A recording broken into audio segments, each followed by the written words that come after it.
Hi, everyone, and welcome to the Learn Fluent English podcast, your go to place for improving your English while having fun. I'm Emily, your friendly host for today. And I'm Alex. We're so excited to have you here. If you're looking to learn English with natural conversations, idioms, phrasal verbs, and advanced vocabulary, you're in the right place. Absolutely.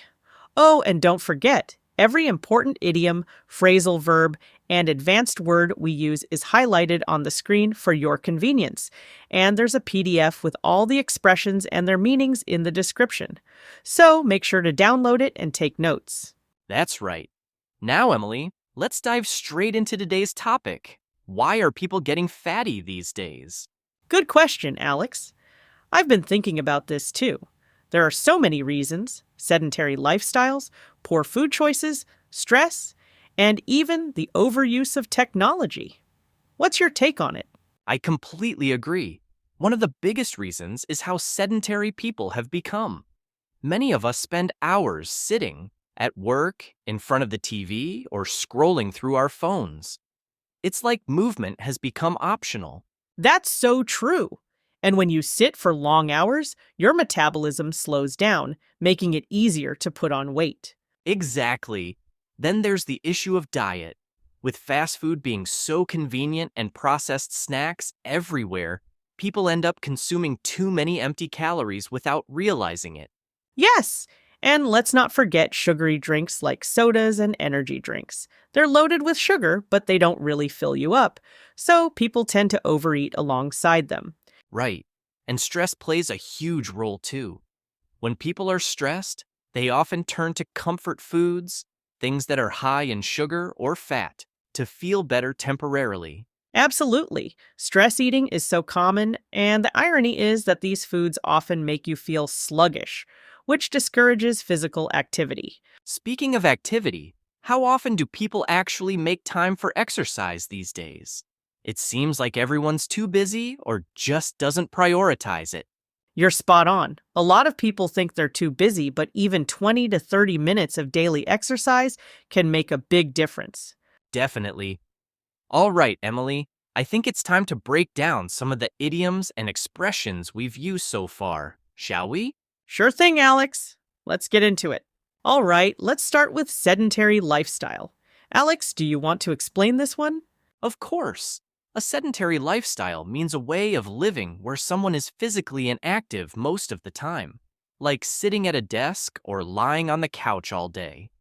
For example, with the rise of desk jobs, more people are leading sedentary lifestyles. Another example could be, if you want to stay healthy, avoid a sedentary lifestyle by staying active. That's a good one, Alex. Next, we said, slows down your metabolism. I'll explain. Metabolism refers to the process your body uses to turn food into energy. If your metabolism slows down, it means your body burns fewer calories, making it easier to gain weight. For example, as you age, your metabolism tends to slow down. And another one, drinking water and exercising can help boost your metabolism. Great explanation, Emily. Now, how about empty calories? Sure. Empty calories are foods or drinks that provide energy but little to no nutrients. For example, sodas are full of empty calories. They're sugary but not nutritious. Perfect. We also mentioned comfort foods. Let me take that one. Comfort foods are meals or snacks people eat to feel better emotionally, like when they're sad or stressed. Here's an example. Ice cream and pizza are my go-to comfort foods when I'm feeling low. Love those examples. And lastly, we said, make time for exercise. That simply means to prioritize or schedule time for physical activity. Examples. No matter how busy I get, I always make time for exercise. Making time for exercise is essential for a healthy lifestyle. Great. That's the first set. Let's jump back into the conversation. So, Alex, back to our topic. Another big reason people are gaining weight is technology. What do you think? Oh, technology is definitely a double-edged sword. On one hand, it's made our lives easier, but on the other hand, it's encouraged so much inactivity. Think about it. People binge watch shows, spend hours gaming, or endlessly scroll through social media instead of being active. Absolutely. And the convenience of online food delivery apps doesn't help either. People can now order anything they want with just a few taps, and most of the time, it's not healthy food.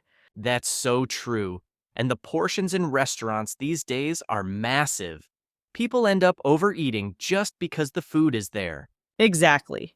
And portion control is such a big part of maintaining a healthy weight.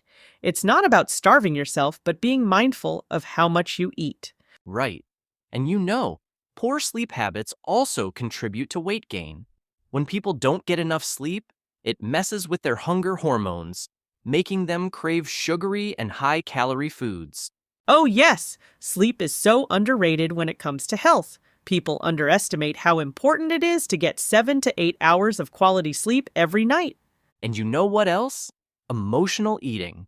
When people are bored, lonely, or even happy, they tend to eat just to fill that emotional void, not because they're actually hungry. That's a great point, Alex. And let's not forget how marketing plays a role.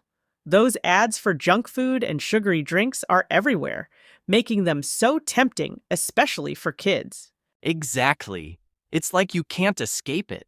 Even healthy food brands sometimes add hidden sugars and fats to make their products taste better. So true. And speaking of prevention, Alex, what do you think are some effective ways to stay healthy and avoid weight gain? Well, first, regular exercise is non-negotiable. It doesn't have to be intense. Just walking for 30 minutes a day can make a big difference. Absolutely. And cooking at home is another great tip. When you cook your own meals, you have complete control over the ingredients and portions. Definitely. And don't forget to drink plenty of water throughout the day. Sometimes people mistake thirst for hunger, so staying hydrated can help prevent overeating. That's a great tip. Also, keeping healthy snacks on hand can help. When you have fruits, nuts, or yogurt readily available, you're less likely to reach for chips or candy. Right? And it's important to be mindful while eating. Avoid distractions like TV or phones so you can really enjoy your meal and notice when you're full. Oh, I love that one. Mindful eating can make such a difference. All right, Alex, I think it's time for our second breakdown of idioms and expressions. Let's start with double-edged sword. Alex, want to explain this one?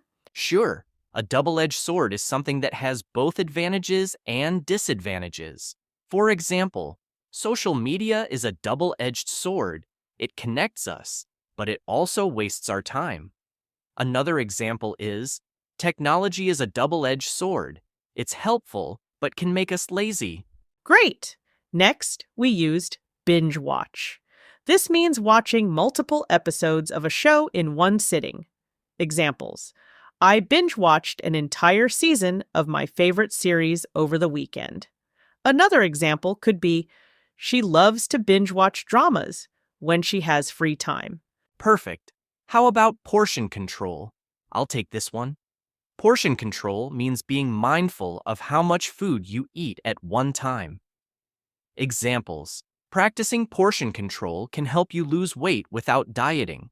Another one: restaurants often serve large portions, so it's important to control how much you eat. Nice. And finally, hidden sugars. This refers to sugar added to foods that aren't obviously sweet, like bread or sauces. Examples: be careful of hidden sugars in processed foods like ketchup and salad dressings. Even so-called healthy cereals can contain hidden sugars.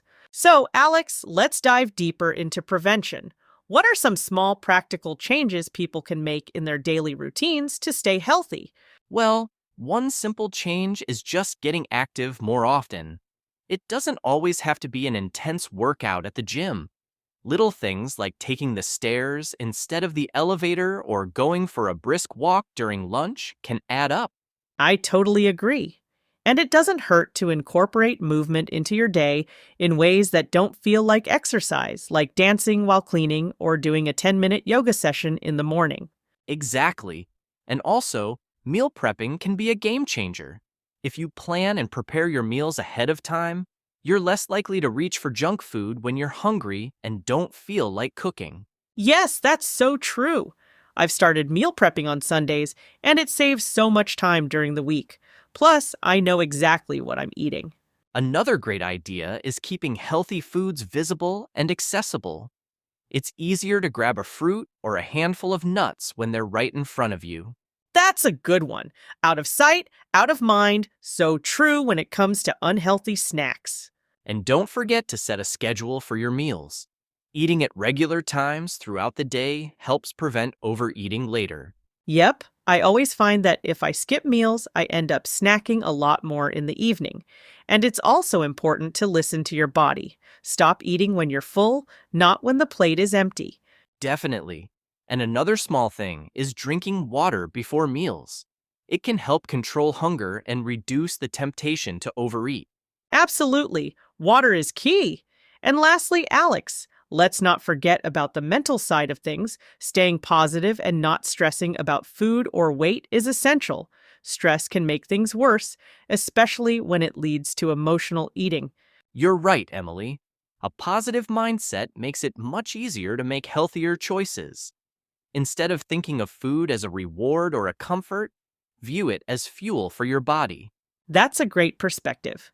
All right, let's pause here for another breakdown of the vocabulary and expressions we've used so far. Let's start with getting active. This simply means moving your body more, like exercising or doing physical activities. Here are a couple of examples. 1. I try to get active every day by going for a walk. 2. You should get active for at least 30 minutes each day to stay healthy. Good one. Next up, meal prepping. Meal prepping means preparing your meals in advance so you don't have to cook every day. Examples: 1. I spend Sundays meal prepping for the week ahead. 2. Meal prepping helps me avoid unhealthy food choices during busy days. Great. Now, let's talk about out of sight, out of mind. This means that when something is not in front of you, you tend to forget about it or stop thinking about it. Here are a couple of examples. 1. I keep my unhealthy snacks out of sight so I don't eat them. 2. If I don't see the cake, I'm less likely to eat it. Nice. And finally, fuel for your body. This means food gives you the energy you need to function, like how gasoline fuels a car. Examples: 1. You should eat healthy foods that act as fuel for your body. 2. Instead of junk food, try to choose meals that are real fuel for your body. Great job, Emily. We're almost done. But before we wrap up, let's quickly go through a couple more tips and tricks to stay healthy. Absolutely. It's better to make small changes that you can stick to long term than trying extreme diets or exercise regimens that you'll give up on. And remember, it's okay to treat yourself now and then. It's about balance, not restriction. Exactly, moderation is key. So, to sum it all up, stay active, eat mindfully, drink water, and keep your mindset positive. That's right, Alex. Health isn't just about what you eat or how much you exercise. It's about creating a lifestyle that works for you. Exactly. Thanks so much for joining us today, everyone. We hope you found some useful tips to stay healthy and avoid gaining weight. Don't forget to download the PDF with the whole conversation and all the idioms and phrasal verbs from today's episode. And be sure to like, comment, and subscribe to the channel for more helpful content. Thanks again, everyone. See you next time. Stay healthy and take care.